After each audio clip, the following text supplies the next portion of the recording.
Hello friends, welcome to our channel G education. So आज आम पढ़ा दशम श्रेणी अनुशीलन 1 बी है कि तेरे समस्ते आम चैनल को सब्सक्राइब कर दियो जे आउ पाखे थे बेल आइकन को ऑल सेट कर दियो। वीडियो को जल्दी जल्दी लाइक कर दियो, शेयर कर सांग मान को जहाँफल कि सब सांग मैंने वीडियो गुड़ी देखी पारे है कि क्लास गुड़ी को एंजॉय भी करें। तेज आज क्लास आम अनुशीलन 1 बी गोटे नंबर 1 नंबर टी करवा भल भाव डिस्कसन करें तेरे स्टार्ट करवा। चलो क्लास कर देख। फास्ट क्वेश्चन देखिए प्रतिकल्पन प्रणाली निम्नलिखित सह समीकरण द्वयर समाधान कर है कि प्रतिकल्पन प्रणाली आम पढ़ी देचे। फास्ट लिस्ट देखी नथियो तेज प्ले लिस्ट देखा है कि तेरे कौन अच्छे ना एक नंबर अच्छी X plus Y minus eight equal to 0 2x minus 3y minus 1 equal to 0 बोली देछि। आपको हम कौन करना प्रतिकल्पन प्रणाली समाधान करी तार ना एक्स मान और वाई मान निर्णय करें। तेज चलो स्टार्ट करवा। तो देखो X plus Y minus 8 equal to 0 है कि तापर अच्छे आउ गोटे अच्छे 2x plus minus 3y minus 1 equal to 0 बोली देछि। जदि आम ये हूँ कौन ना इक्वेशन 1 है कि तो देख ये आम करवा है कि ये आम टे है कि आम टे असुविधा होता है। ये ठीक ठाक कले बड़ आकार लिखे ठीक ठाक हम। तो देख X plus Y minus 8 equal to 0 है कि आउ गोटे अच्छी 2x minus 3y minus 1 equal to 0 बोली है देख।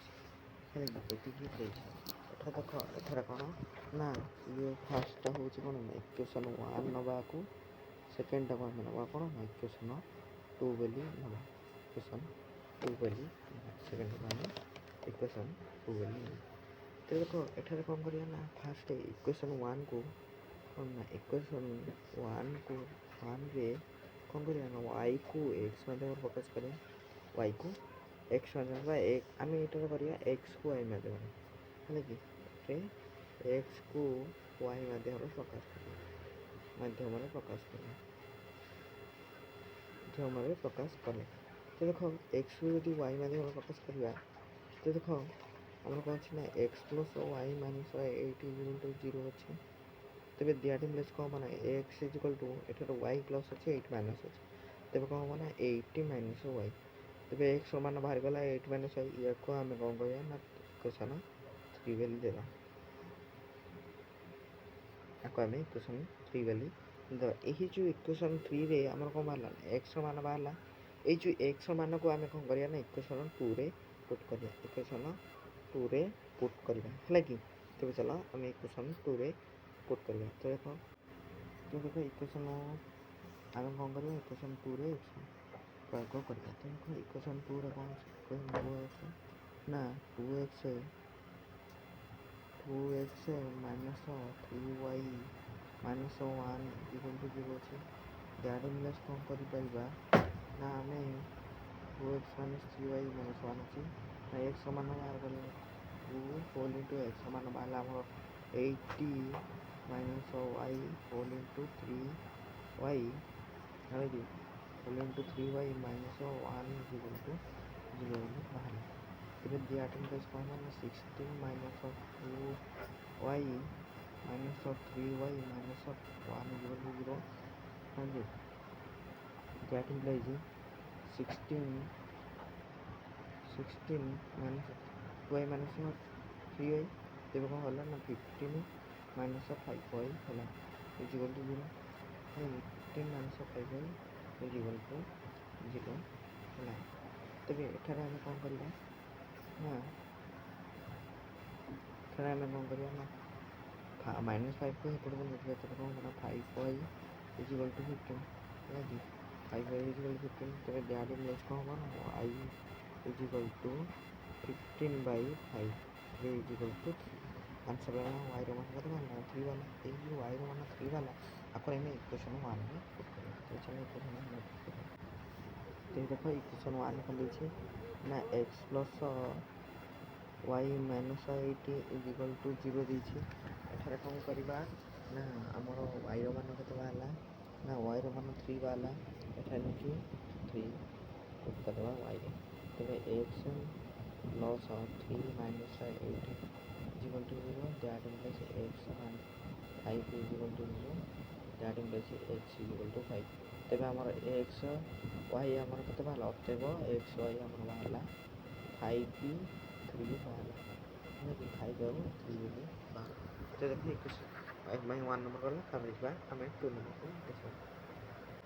ତ ଦେଖ 2 ନମ୍ବର କ୍ୱେଶ୍ଚନ୍ ଦେଇଛି 3x plus 2y minus 5 is equal to 0 x minus 3y minus 9 is equal to 0 ବୋଲି ଦେଇଛି। ହେଲେ କି ଆକୁ ଆମେ ସମାଧାନ କରିବା। ହେଲେ କି ସମାଧାନ କରିବା ଏଇ ଗୋଟିଏ ନମ୍ବର ମୁଁ କରିଦେବି ଆଉ 4ଟା ନମ୍ବର ଆପଣମାନେ କରିବେ। ହେଲା କି ତ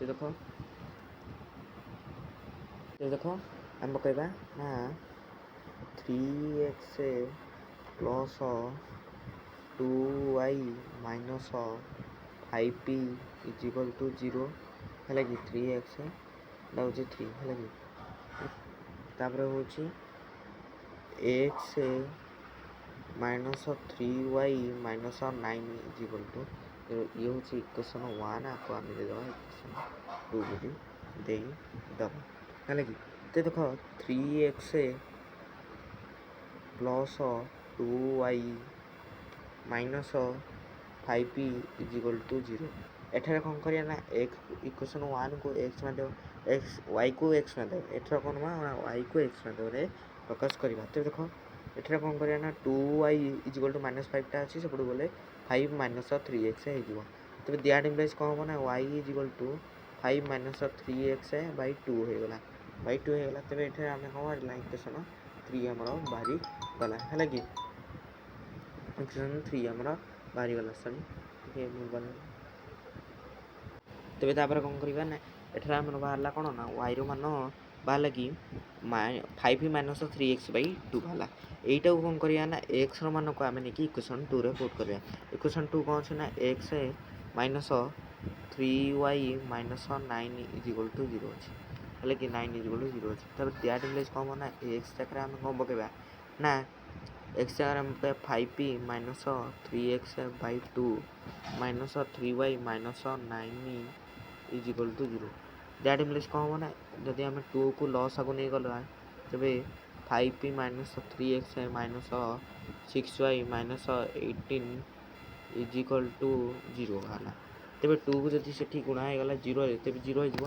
ତେବେ ଦେଖ ଏଠାରେ ଆମର କ'ଣ ହେଲା ନା ଟିକେ ପିଲାମାନେ ଭୁଲ ଭାଲ ଟିକେ ହେଇଗଲା।